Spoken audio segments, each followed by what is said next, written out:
Dans les registres brûlés de la paroisse de Sainte-Croix en Louisiane, il existe une lettre datée de 1847 qui ne devrait pas exister.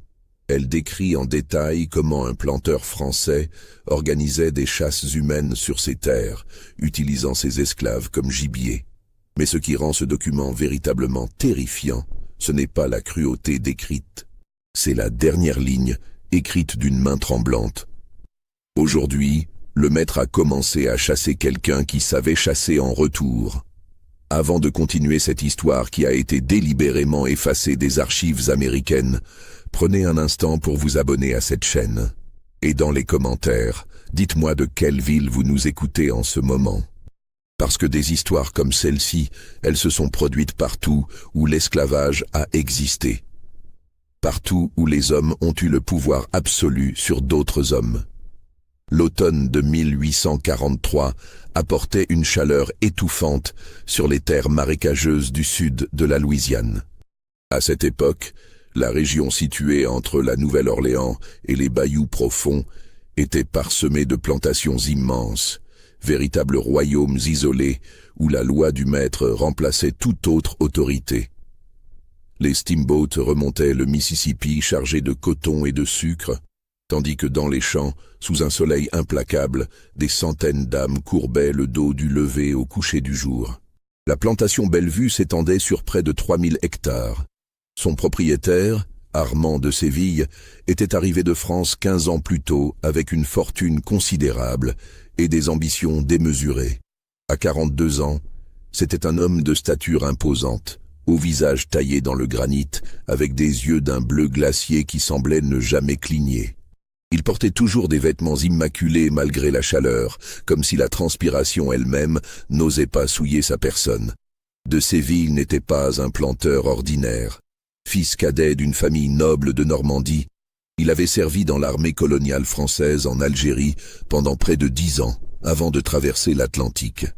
Là-bas, il avait acquis une réputation sinistre parmi ses propres hommes.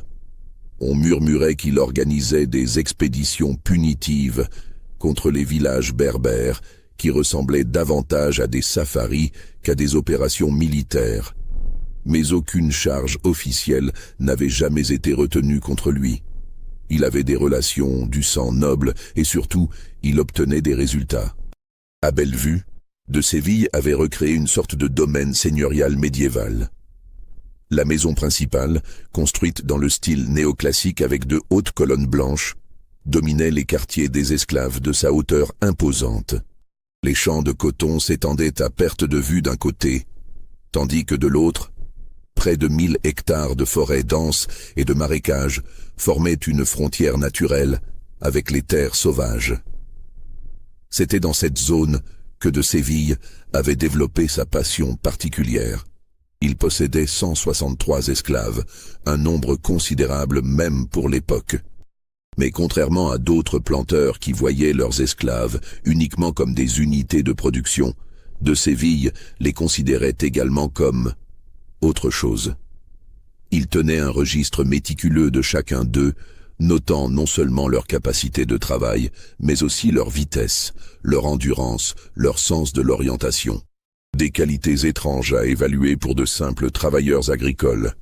Son contremaître principal était un homme nommé Isaiah Crowe, un blanc pauvre du Tennessee qui avait trouvé dans la brutalité une forme d'ascension sociale. Crowe était maigre comme un fouet, avec des dents gâtées et des yeux constamment injectés de sang.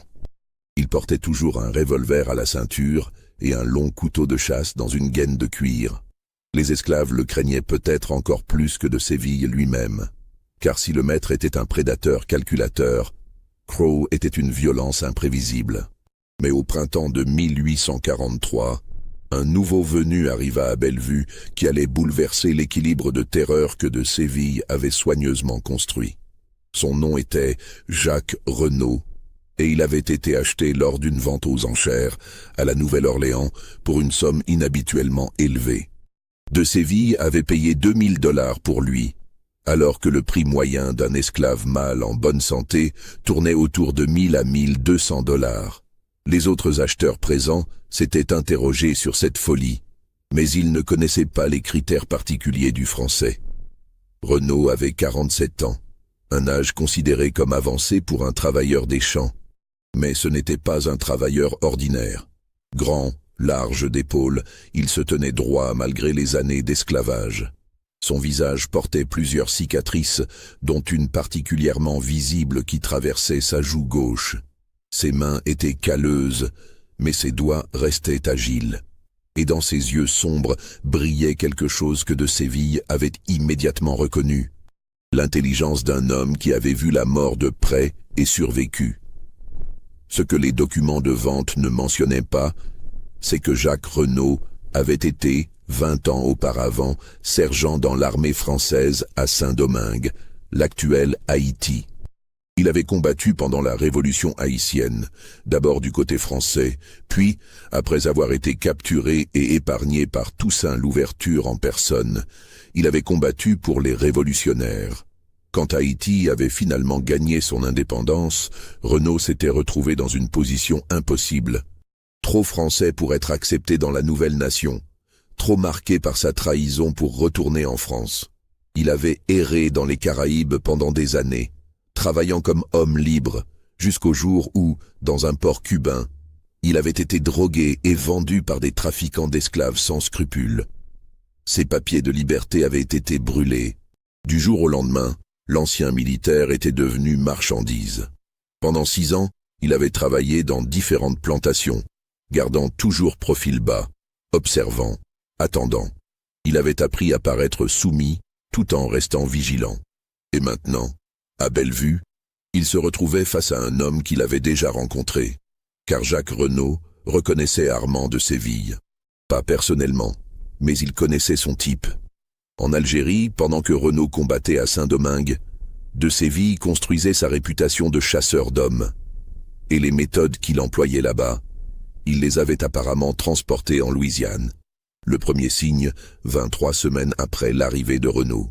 Un jeune esclave nommé Thomas, 19 ans à peine, avait été surpris en train de voler un morceau de pain dans la cuisine de la maison principale. C'était son 3e vol, et selon le règlement strict de la plantation, cela méritait une punition sévère. Mais au lieu du fouet habituel, de Séville annonça quelque chose de différent. Thomas recevra une chance de gagner sa liberté, déclara-t-il lors de l'appel du soir, sa voix portant dans l'air humide. Demain à l'aube, il sera libéré dans les bois au-delà des champs nord. S'il peut atteindre la rivière Atchafalaya avant la tombée de la nuit sans être rattrapé, il sera affranchi. Des papiers seront préparés. Un murmure parcourut les rangs des esclaves. La rivière Atchafalaya se trouvait à près de 25 kilomètres à travers une forêt dense et des marécages dangereux. Mais c'était possible, c'était une vraie chance. Cependant, continua de Séville, et son sourire était celui d'un requin, Monsieur Crow et moi-même le poursuivrons. Nous lui donnerons 2 heures d'avance. Nous serons armés. Il ne le sera pas. S'il atteint la rivière, il est libre. S'il est rattrapé, il laissa la phrase en suspens. Cette nuit-là, dans les quartiers des esclaves, les discussions allaient bon train. Certains pensaient que Thomas devrait refuser, que c'était un piège cruel. D'autres argumentaient qu'au moins il aurait une chance, ce qui était plus que ce que l'esclavage offrait normalement. Renaud resta silencieux, assis dans un coin, mais ses yeux ne quittaient pas la fenêtre qui donnait vers la maison principale. Il avait déjà vu ce jeu auparavant. En Algérie, de Séville et d'autres officiers similaires organisaient ce qu'ils appelaient des chasses sportives. Ils lâchaient des prisonniers dans le désert et les traquaient. Renaud avait entendu les histoires. Personne n'avait jamais gagné sa liberté. À l'aube, Thomas fut conduit à la lisière de la forêt. On lui donna une gourde d'eau et rien d'autre. De Séville vérifia sa montre de poche en or, un geste théâtral. 2 heures, Thomas, cours vite, cours intelligemment. Le jeune homme hésita un instant, regardant derrière lui vers les autres esclaves rassemblés pour assister au départ. Puis il se tourna et disparut entre les arbres. De Séville et Crow attendirent exactement 2 heures. Pendant ce temps, le maître prépara méticuleusement son équipement. Un fusil de chasse à double canon, un revolver, un couteau de chasse, une boussole et un long corps de chasse en cuivre. Crow, lui, vérifia ses armes avec des gestes brutaux et impatients. « Voulez-vous parier sur le temps qu'il tiendra, monsieur Crow ?» demanda de Séville en souriant. « 3 heures, pas plus. Le garçon est stupide. Il va courir en ligne droite et s'épuiser. » « Je pense que vous sous-estimez la peur comme motivateur. Je dirais 5 heures. Peut-être qu'il atteindra même le premier marécage. » Quand les 2 heures furent écoulées, ils partirent. Thomas fut retrouvé 6 heures plus tard, à mi-chemin de la rivière. Il s'était effectivement épuisé, tentant de courir sans relâche. Crow l'avait abattu d'une balle dans le dos alors qu'il tentait de traverser un ruisseau. Son corps fut ramené et exposé pendant 2 jours à l'entrée des quartiers des esclaves, comme avertissement. Mais ce ne fut que le commencement. Au cours des 6 mois suivants, de Séville organisa 4 autres chasses. Chaque fois, il choisissait un esclave qui avait commis une infraction, quelle que soit sa gravité. Un homme qui avait parlé avec insolence. Une femme qui avait refusé les avances de Crow. Un garçon de 16 ans qui avait tenté de s'enfuir une nuit. À chaque fois, le rituel était le même. L'annonce théâtrale. Les 2 heures d'avance. La traque méthodique. Et toujours, le même résultat. Personne n'atteignait jamais la rivière. De Séville perfectionnait sa technique.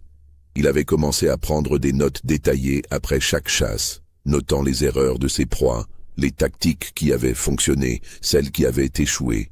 Il étudiait les traces, les schémas de fuite, la psychologie de la terreur. C'était devenu une science pour lui. Les autres planteurs de la région commencèrent à entendre des rumeurs.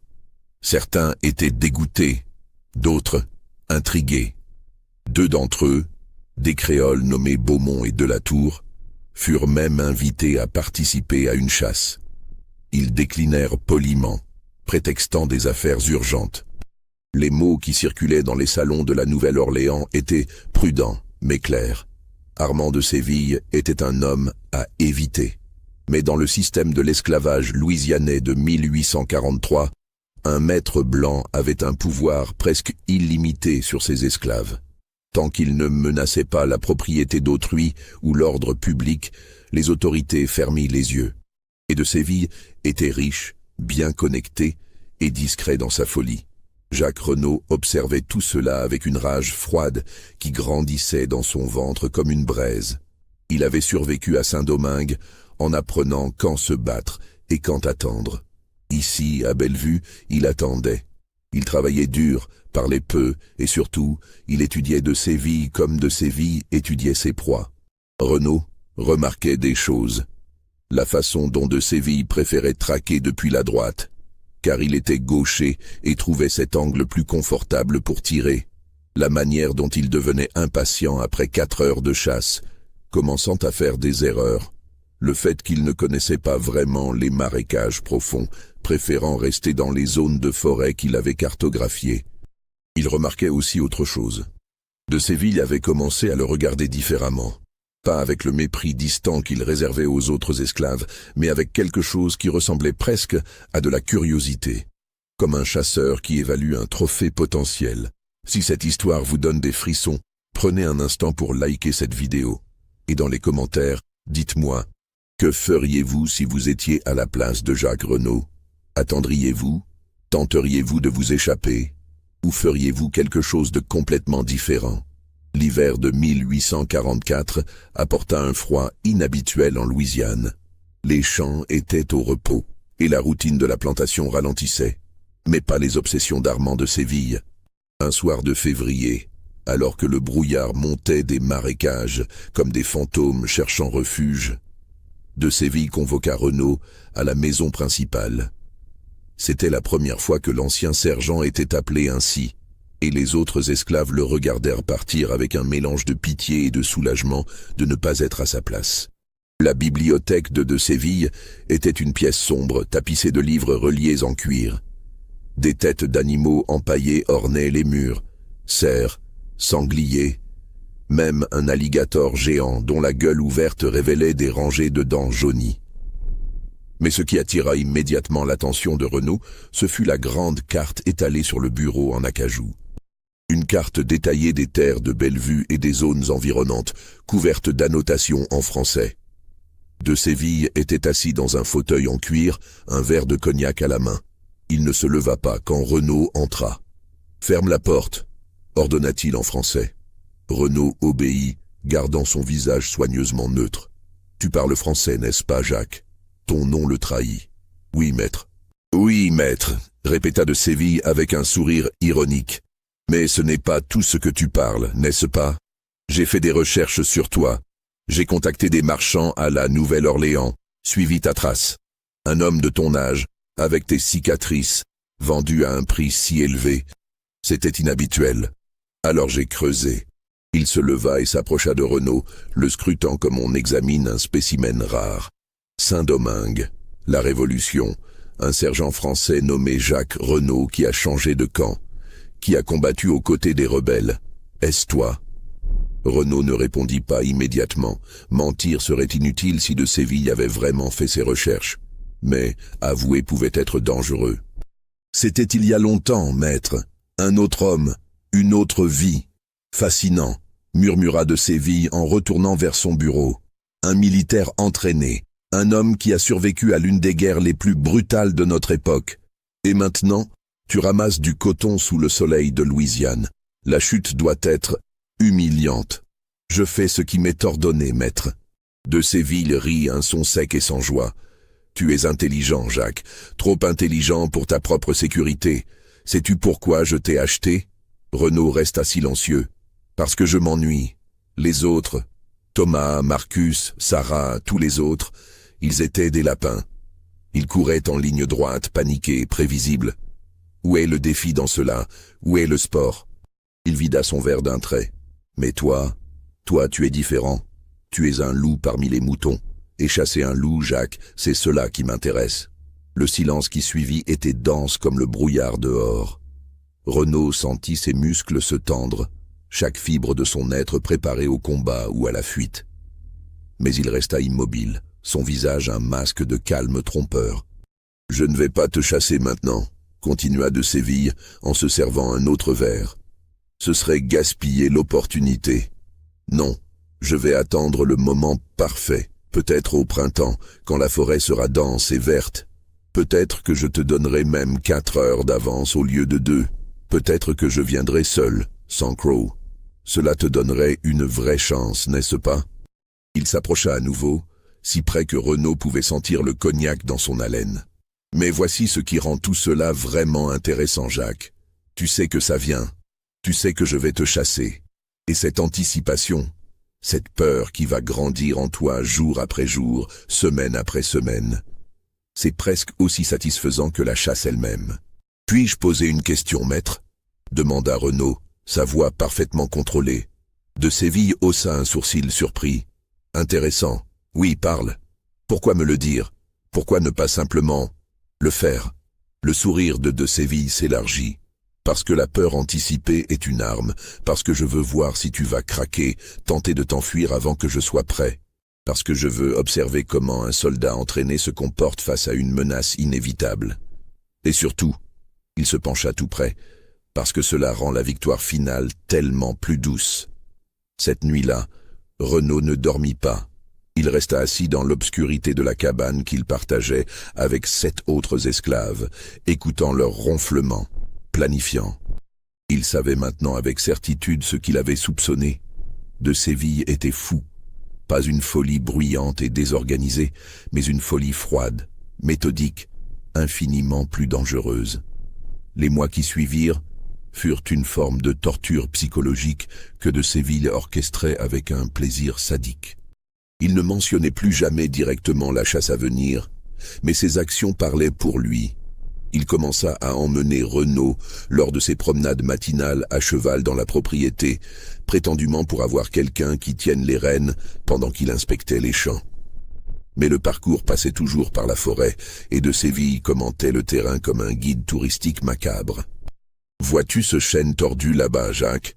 C'est un excellent point de repère. Mais attention, à 100 mètres à l'est, il y a un marécage caché sous la végétation. Marcus est mort là, englouti jusqu'à la poitrine. Il a fallu 3 heures pour qu'il cesse de crier. Ou encore, cette crête au nord, elle semble prometteuse, n'est-ce pas? Un bon endroit pour observer, pour s'orienter. Mais elle est exposée de tous les côtés.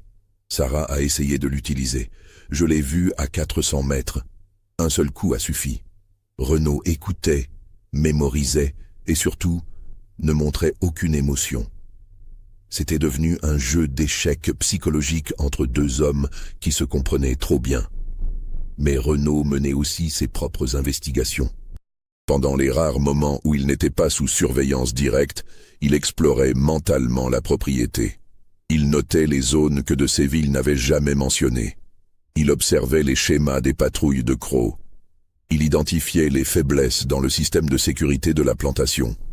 Il découvrit que de Séville gardait toutes ses armes dans une armoire verrouillée dans sa chambre, que Crow buvait lourdement chaque soir et dormait comme un mort jusqu'à l'aube, que la plantation avait un petit arsenal d'armes pour se défendre contre d'éventuelles révoltes d'esclaves, mais qu'elles étaient mal gardées.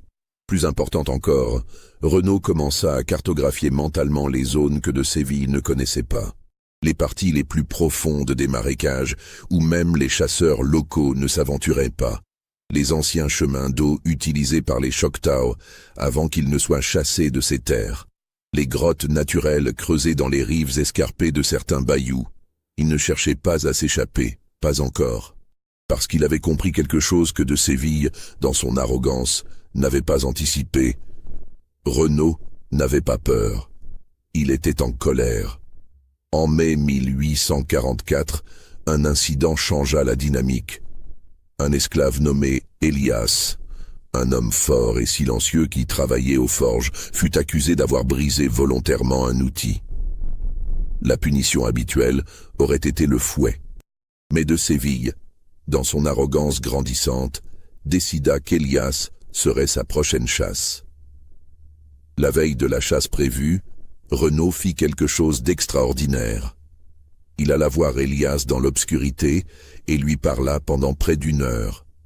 Il lui donna des conseils tactiques précis.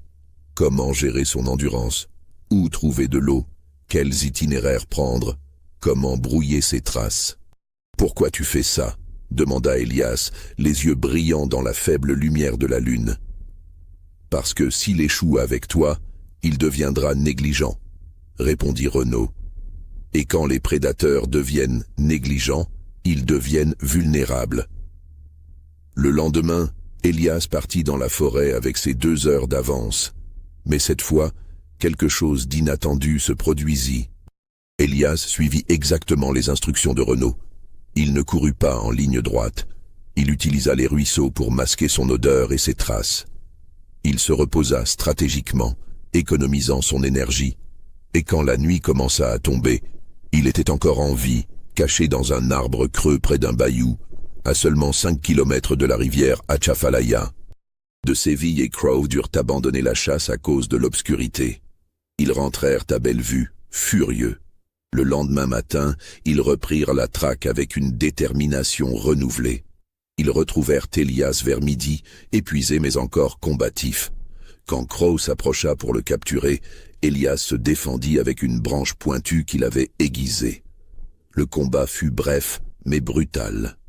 Crow reçut un coup à l'épaule qui le laissa saignant abondamment. De Séville, choqué qu'un esclave ose résister ainsi, tira 2 fois. Elias mourut sur le coup. Mais quelque chose avait changé. Pour la première fois, les chasseurs avaient été blessés. Pour la première fois, la proie avait presque gagné. De retour à Bellevue, de Séville fit fouetter publiquement 3 esclaves au hasard, prétendant qu'ils avaient aidé Elias. C'était un mensonge et tout le monde le savait. C'était une démonstration de pouvoir née de la frustration. Cette nuit-là, de Séville convoqua à nouveau Renaud. « C'était toi », dit-il sans préambule quand l'ancien sergent entra dans la bibliothèque. « Ce n'était pas une question. Je ne comprends pas, maître. Elias, il était trop préparé, trop stratégique. Quelqu'un lui a enseigné des tactiques militaires. De Séville marchait de long en large comme un animal en cage. C'était toi. » Renaud ne nia pas, ne confirma pas. Il resta simplement debout, Silencieux. Intelligent, murmura finalement de Séville. Très intelligent. Tu prépares le terrain. Tu testes mes réactions. Tu apprends mes faiblesses. Il s'arrêta et fixa Renaud avec une intensité brûlante. Tu sais ce que cela signifie, Jacques? Non, maître. Cela signifie que le jeu vient de devenir infiniment plus intéressant. Il retourna à son bureau et sortit une feuille de papier vierge. Voici ce que nous allons faire. Dans exactement 1 mois, le 15 juin, ce sera ton tour. Mais pas comme les autres. Tu auras 6 heures d'avance au lieu de 2. Je viendrai seul, sans Crow. Et si tu atteins la rivière Atchafalaya avant la tombée de la nuit, je te donnerai non seulement ta liberté, mais aussi $500 en or. Il écrivit rapidement sur le papier, signa, et le scella avec de la cire. Voici un contrat légal. Si tu gagnes, tu es libre. Je le déposerai chez mon avocat à la Nouvelle-Orléans demain. Si je meurs pendant la chasse, le contrat reste valide. Renaud regarda le document scellé avec méfiance. Pourquoi? Parce que je veux que tu essaies vraiment. Je veux ta meilleure performance. Et pour ça, tu dois croire que tu as vraiment une chance. De Séville sourit. Et tu sais quoi, Jacques? Tu as peut-être raison. Peut-être que tu vas gagner. Ne serait-ce pas exaltant? Le 15 juin 1844 se leva chaud et humide. Le soleil perçait à peine à travers les nuages bas qui promettèrent de la pluie pour l'après-midi. Tous les esclaves de Bellevue furent rassemblés à l'aube pour assister au départ. Renaud se tenait à la lisière de la forêt, vêtu seulement d'un pantalon léger et d'une chemise en lin. Pas de chaussures, pas d'armes, juste une gourde d'eau et les vêtements sur son dos. Mais dans sa tête, il portait 47 ans d'expérience, 20 ans de connaissances tactiques et 6 mois de préparation minutieuse. De Séville vérifia sa montre. Il portait des vêtements de chasse en toile épaisse, des bottes montantes, et son fusil de chasse préféré était calé contre son épaule. À sa ceinture pendait un revolver, un couteau, une boussole et le corps de chasse en cuivre qu'il utilisait toujours pour signaler le début de la poursuite. 6 heures, Jacques. De l'aube à midi. Ensuite je viens. La rivière Atchafalaya est ton salut. 28 kilomètres plein ouest. Bonne chance. Renaud hocha la tête une fois, tourna son regard vers l'assemblée silencieuse des esclaves. Leurs visages reflétaient un mélange de terreur et quelque chose d'autre, quelque chose qui ressemblait presque à de l'espoir. Il croisa le regard d'une vieille femme nommée Abigail, qui avait soigné ses blessures après une punition particulièrement brutale de Crow. Elle inclina imperceptiblement la tête. Un geste de bénédiction peut-être, ou d'adieu. Puis Renaud se tourna et disparut dans la forêt. Mais contrairement à toutes les autres chasses, contrairement à ce que de Séville attendait, Renaud ne courut pas vers l'ouest. Il courut vers le nord. Pendant les 2 premières heures, il maintint un rythme régulier mais soutenable, économisant son énergie. Il connaissait ce terrain maintenant. Il avait passé 6 mois à l'étudier lors de chaque promenade forcée avec de Séville. Il savait où chaque ruisseau menait, où chaque marécage cachait ses dangers, où chaque sentier d'animal offrait un passage rapide. Au lieu de fuir en ligne directe, il créa un parcours en spirale complexe, laissant de fausses traces dans certaines directions, effaçant complètement ses pas dans d'autres. Il traversa 3 ruisseaux différents, utilisant l'eau pour masquer son odeur. Il grimpa à des arbres et voyagea de branche en branche sur de courtes distances, une technique qu'il avait apprise des combattants haïtiens dans les montagnes escarpées de Saint-Domingue. Mais son véritable objectif n'était pas la fuite, c'était la vengeance. Il avait soigneusement observé les habitudes de Séville pendant des mois. Le Français était méthodique dans sa routine, presque obsessionnellement. Après avoir lancé une chasse, il retournait toujours à la maison pour un déjeuner léger vers 10 heures, confiant que sa proie serait encore loin, encore en fuite.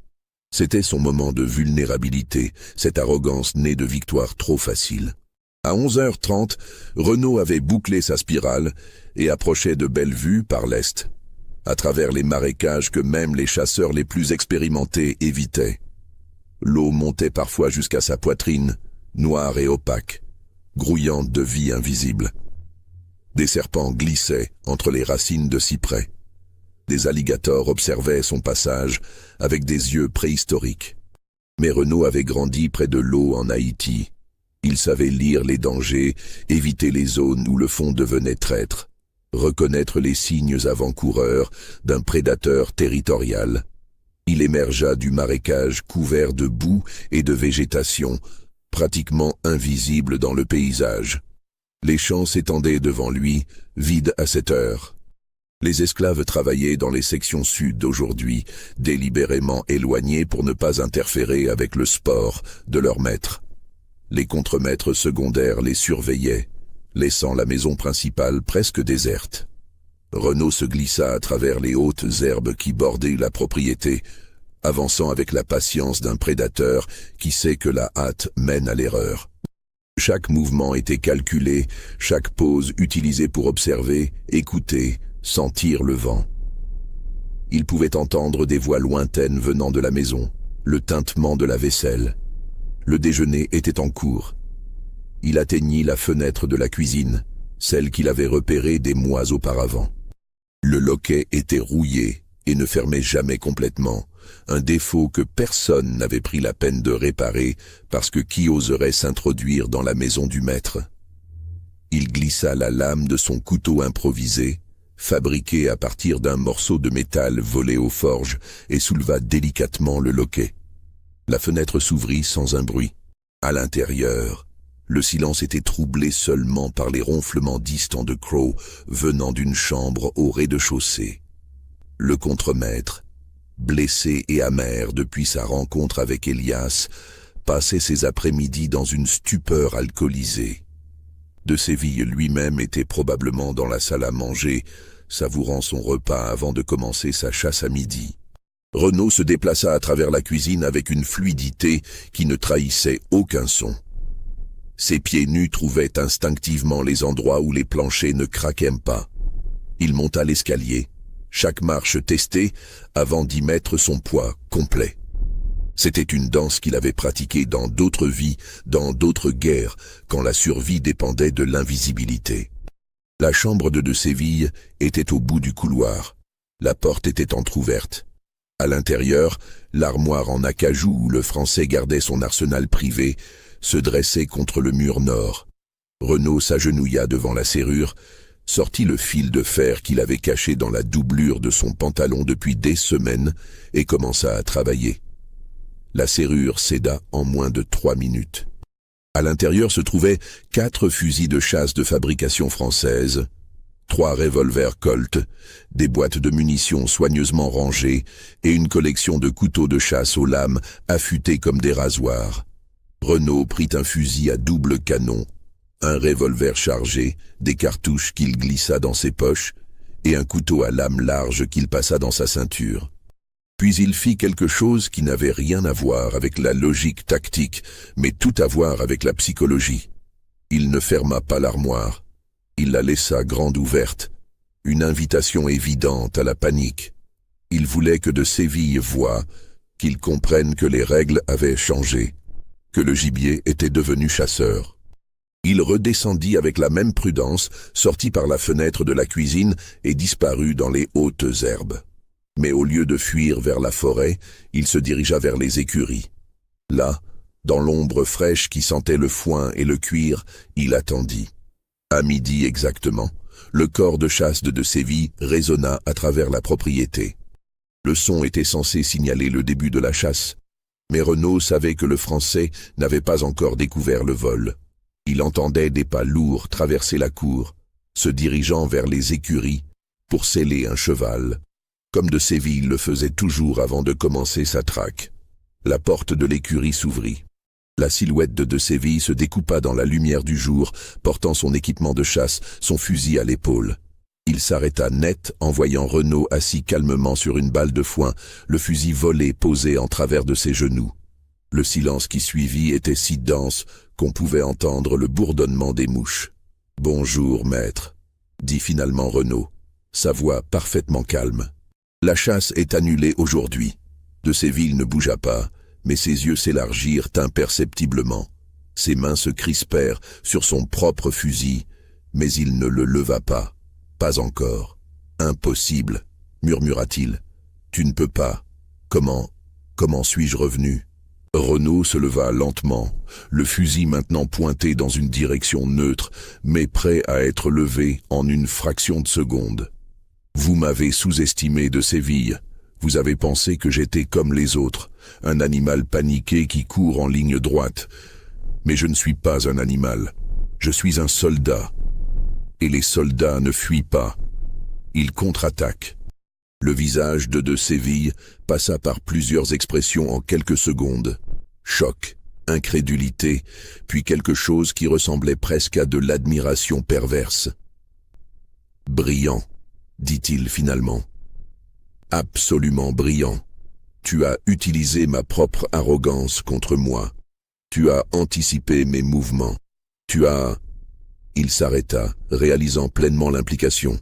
« Tu n'as jamais eu l'intention de fuir. »« Non, » confirma Renaud, « jamais. »« Alors quoi, tu vas me tuer ici, dans ma propre écurie ?»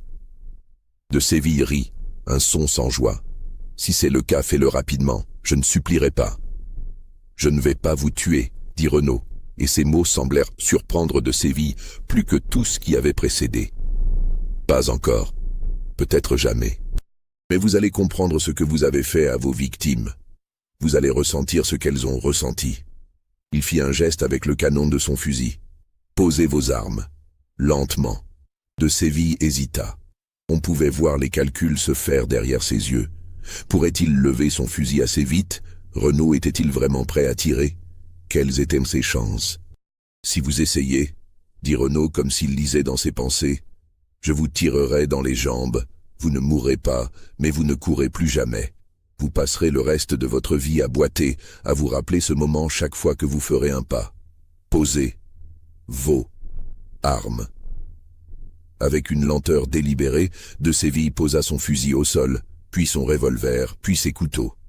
Quand il eut fini, il se redressa les mains vides, pour la première fois de sa vie adulte complètement désarmé, face à quelqu'un qu'il considérait comme inférieur. « Maintenant quoi ?» demanda-t-il.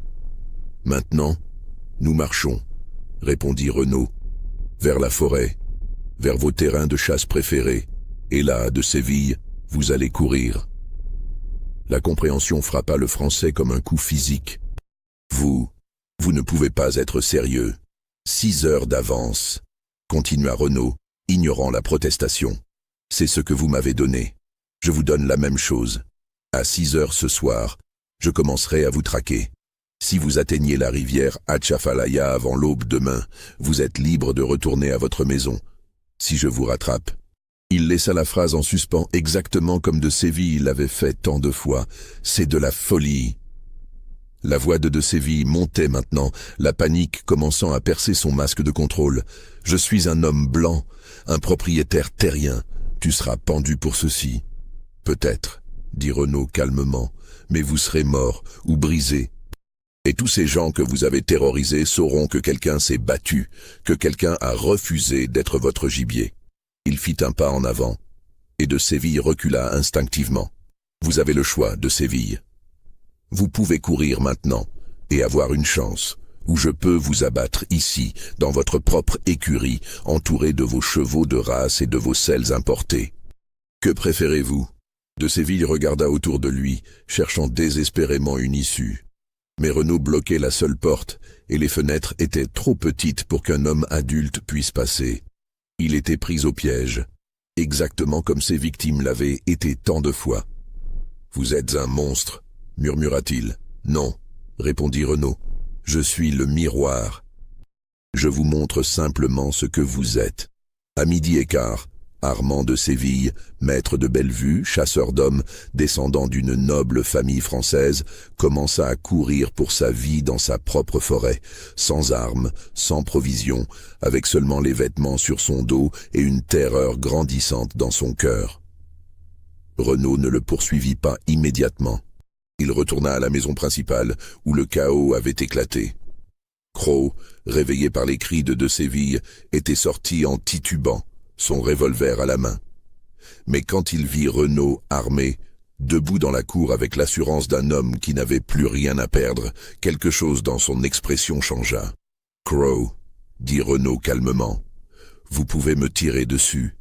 Vous pouvez essayer de me tuer, mais avant que vous ne le fassiez, laissez-moi vous dire quelque chose. Votre maître est dans la forêt, sans armes, en train de fuir pour sa vie. Si vous me tuez maintenant, qui va le sauver? Et si je meurs, pensez-vous que les autres esclaves vont rester dociles? Pensez-vous qu'ils ne verront pas cela comme un signal? Crow regarda autour de lui. D'autres contremaîtres l'étaient sortis, attirés par le bruit. Mais dans leurs yeux, il y avait de l'incertitude. Dans les champs, au loin, le travail s'était arrêté. Les esclaves regardèrent vers la maison, sentant que quelque chose d'extraordinaire se passait. « Baissez vos armes », dit finalement Crow aux autres contremaîtres. « Tous. »« Mais Monsieur Crow, » commença l'un d'eux. « J'ai dit baissez vos armes. » La voix de Crow était cassée, vaincu. Il savait reconnaître quand le pouvoir avait changé de main, même temporairement. « Et enfermez-vous dans la maison.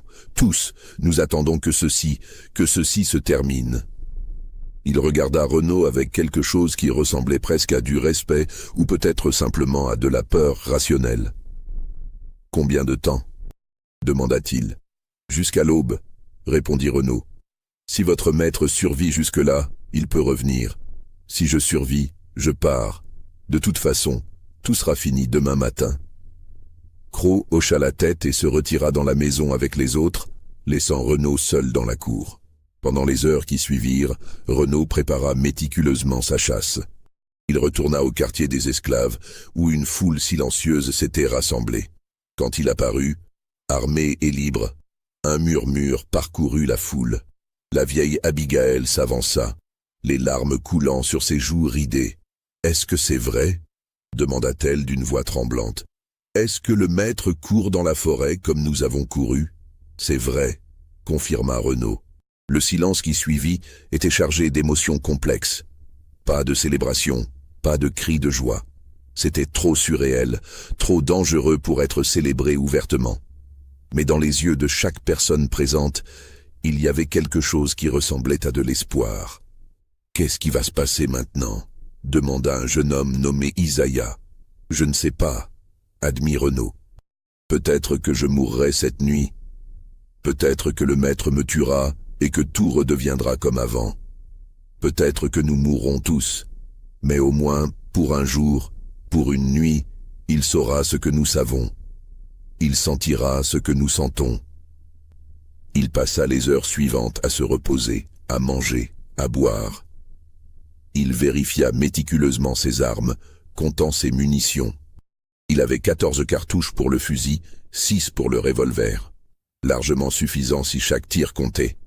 Alors que le soleil commençait à décliner vers l'horizon, peignant le ciel de rouge et d'orange comme un incendie au loin, Renaud se dirigea vers la forêt. Les esclaves le regardèrent partir en silence, certains priant, d'autres pleurant, tous conscients qu'ils assistaient à quelque chose qui changerait tout, d'une manière ou d'une autre. À la lisière de la forêt, Renaud s'arrêta et regarda en arrière une dernière fois. La maison principale se dressait blanche et imposante contre le ciel rougeoyant. De ses fenêtres, il pouvait voir des visages pâles qui le regardaient. Crow et les autres contremaîtres, prisonniers de leur propre peur dans une forteresse qui n'était plus une protection, mais une cage. Puis il se tourna et entra dans la forêt, commençant la chasse qui inversait toutes les lois de l'ordre établi.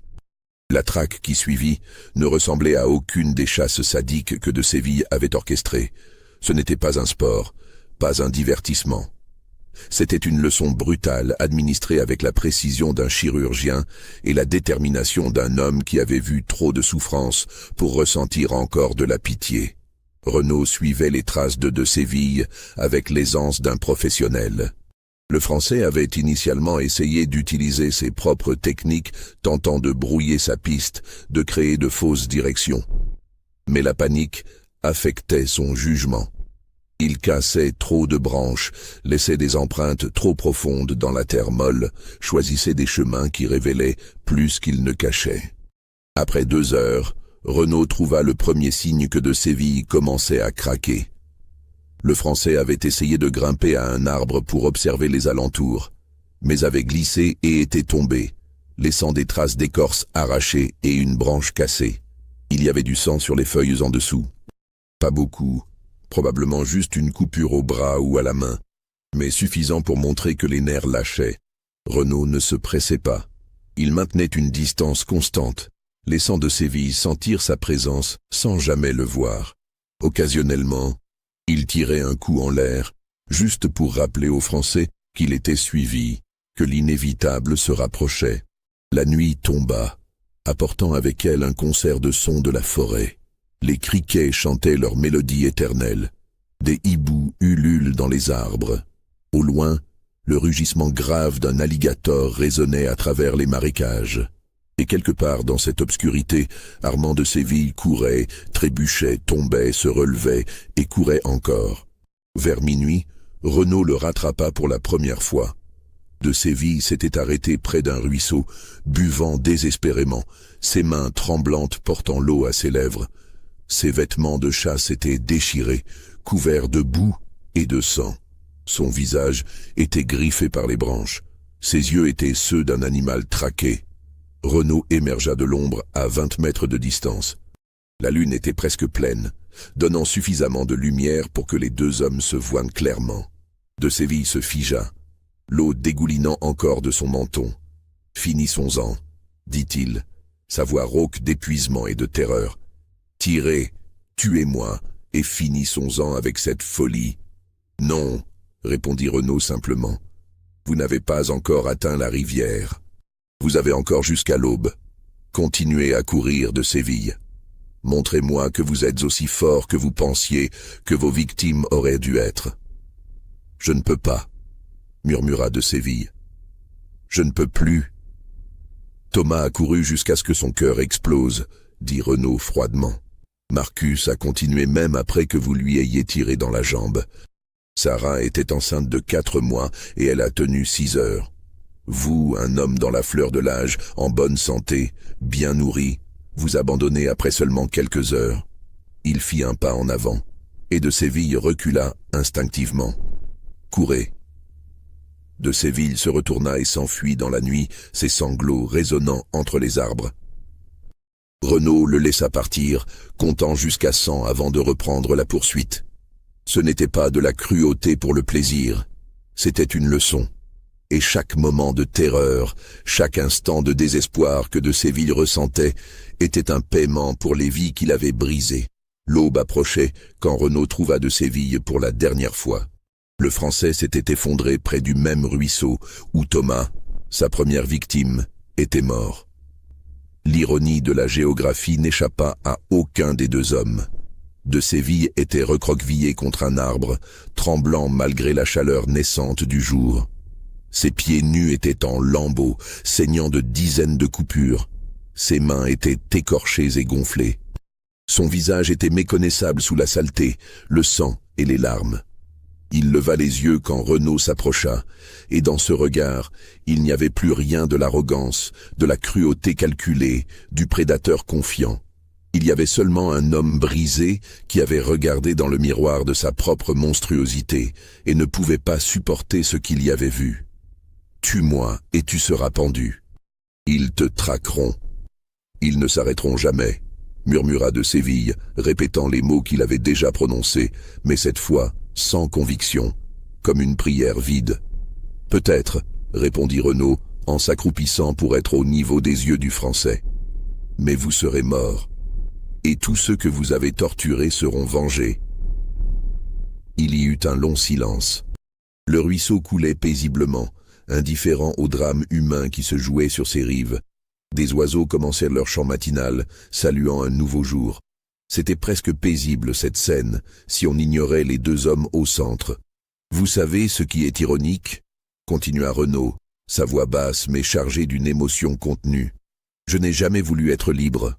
Pas vraiment. La liberté, qu'est-ce que c'est pour un homme comme moi? Où irais-je? Que ferais-je? Un ancien sergent français qui a trahi son pays, un révolutionnaire haïtien qui ne peut pas retourner en Haïti, un esclave qui a trop de souvenirs et trop de cicatrices. Non, ce que je voulais, c'était ceci, ce moment précis. Vous voir comprendre ce que vos victimes ont ressenti. » De Séville rit amèrement, un son rauque qui se termina en sanglots. « Alors nous sommes pareils, toi et moi. Des prédateurs déguisés en hommes civilisés. Non, dit Renaud en secouant la tête avec une fermeté absolue. Je tue pour la survie, pour la justice, pour protéger ceux qui ne peuvent pas se protéger eux-mêmes. Vous tuez pour le plaisir, pour le pouvoir, pour satisfaire quelque chose de pourri en vous. Nous ne serons jamais pareils, de Séville. Jamais. Il se leva, son fusil toujours pointé vers le sol, mais prêt.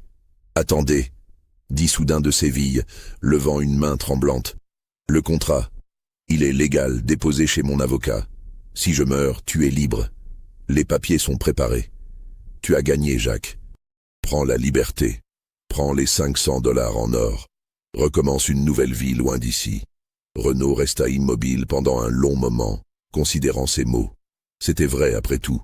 Le contrat était réel, légalement contraignant. Si de Séville mourait cette nuit, dans cette forêt, Renaud deviendrait un homme libre avec suffisamment d'argent pour aller n'importe où, faire n'importe quoi. Une vie nouvelle. Une seconde chance. Je pourrais, dit-il finalement, sa voix presque méditative. Je pourrais vous tuer ici, maintenant, et réclamer ma liberté. Personne ne saurait exactement comment vous êtes mort. Un accident dans la forêt, tombé dans un marécage, mordu par un serpent. Les possibilités sont infinies. L'espoir et la terreur se battaient sur le visage de Séville. Mais alors, continua Renaud, vous auriez gagné d'une certaine manière.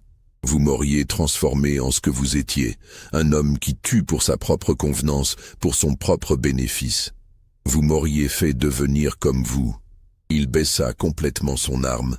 Non, vous allez vivre de Séville, mais pas comme vous l'imaginez. Il s'accroupit à nouveau, regardant le Français droit dans les yeux. Vous allez retourner à votre maison.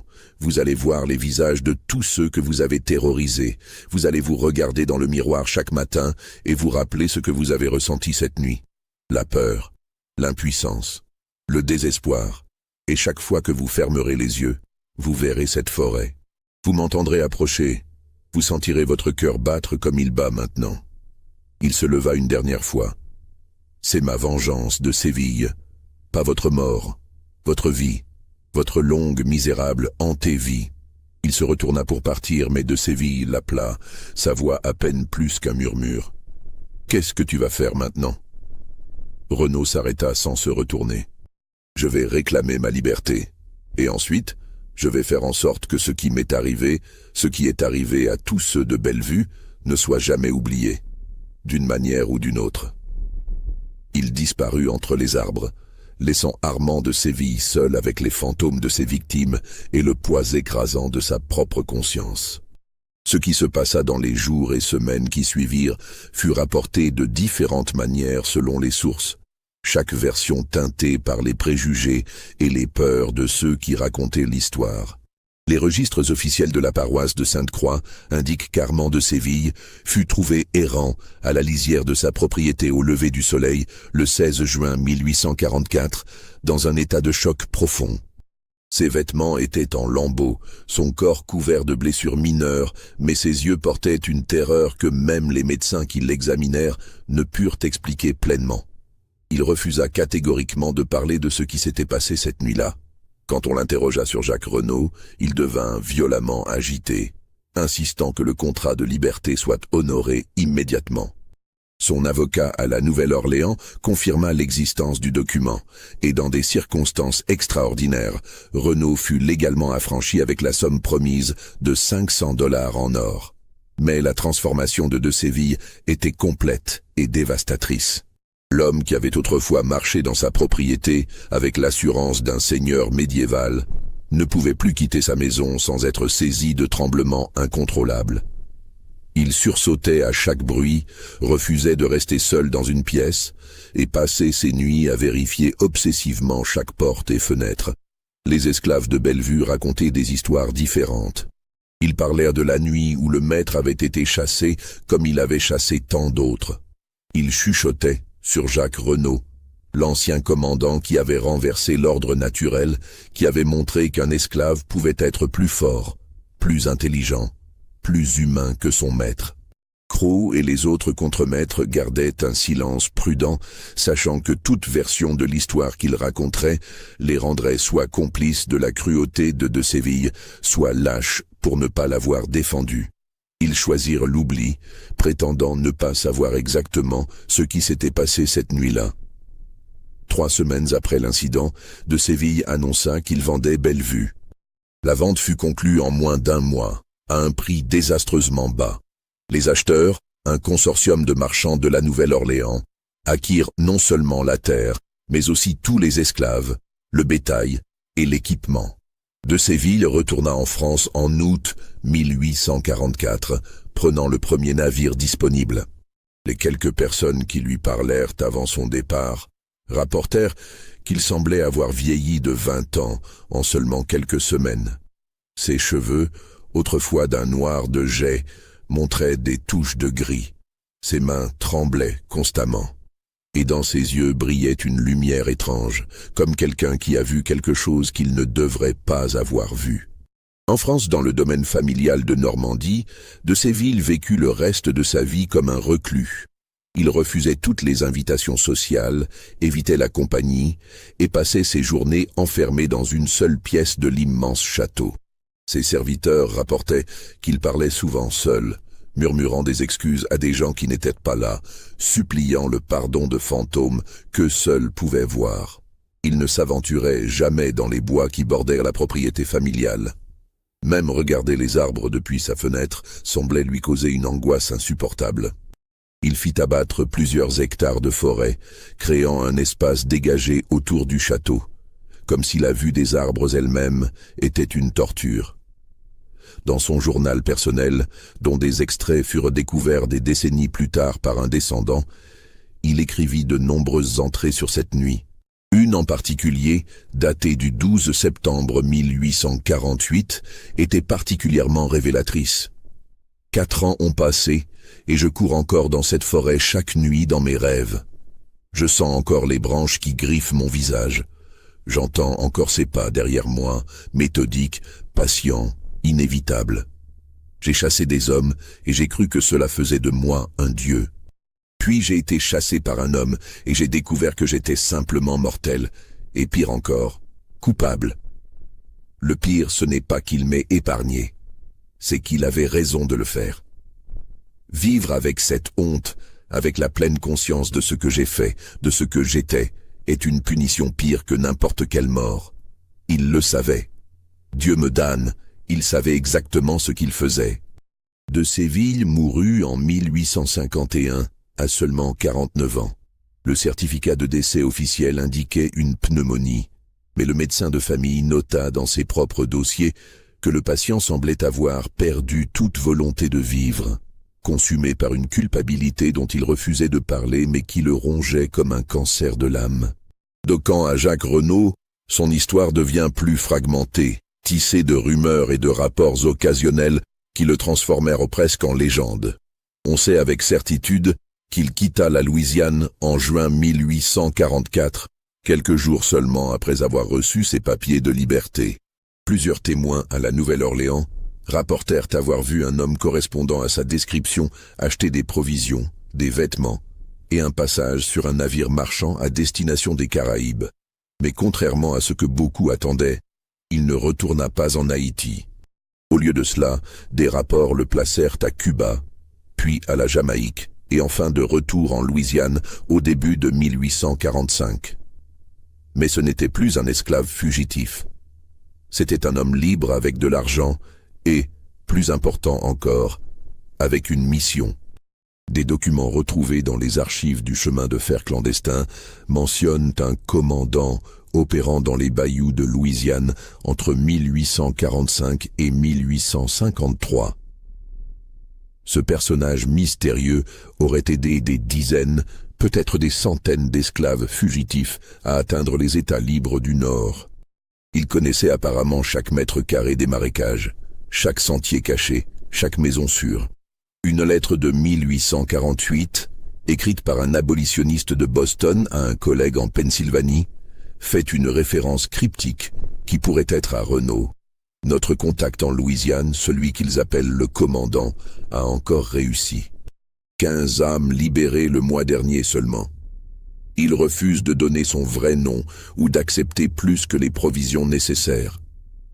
Quand je lui ai demandé pourquoi il risquait sa vie ainsi, il a simplement dit « Parce que quelqu'un doit montrer que la résistance est possible, que nous ne sommes pas du bétail, que nous sommes des hommes. » C'est un véritable héros, bien que l'histoire ne connaîtra probablement jamais son nom. Il y a aussi des histoires, impossibles à vérifier, mais persistantes dans la tradition orale des communautés noires de Louisiane, d'un ancien esclave de Bellevue qui devint enseignant clandestin, apprenant aux autres à lire et à écrire malgré les lois qui l'interdisaient. Ces écoles secrètes, tenues dans les marécages la nuit, auraient de former des centaines de personnes qui autrement seraient restées analphabètes. La dernière mention vérifiable de quelqu'un qui pourrait être Jacques Renaud date de 1856. Un registre de l'église d'une petite communauté près de la frontière entre la Louisiane et le Texas mentionne le baptême d'un homme nommé Jean Renaud, âgé d'environ 60 ans, qui avait vécu une vie d'aventures extraordinaires dont il refuse de parler en détail. Le prêtre nota que cet homme portait de nombreuses cicatrices et avait les yeux de quelqu'un qui a vu à la fois le meilleur et le pire de l'humanité. Après cela, le silence. Jacques Renaud, s'il s'agissait bien de lui, disparut dans l'anonymat qu'il avait probablement toujours désiré. La plantation Bellevue, quant à elle, ne retrouva jamais sa prospérité antérieure. Les nouveaux propriétaires rapportèrent des difficultés constantes.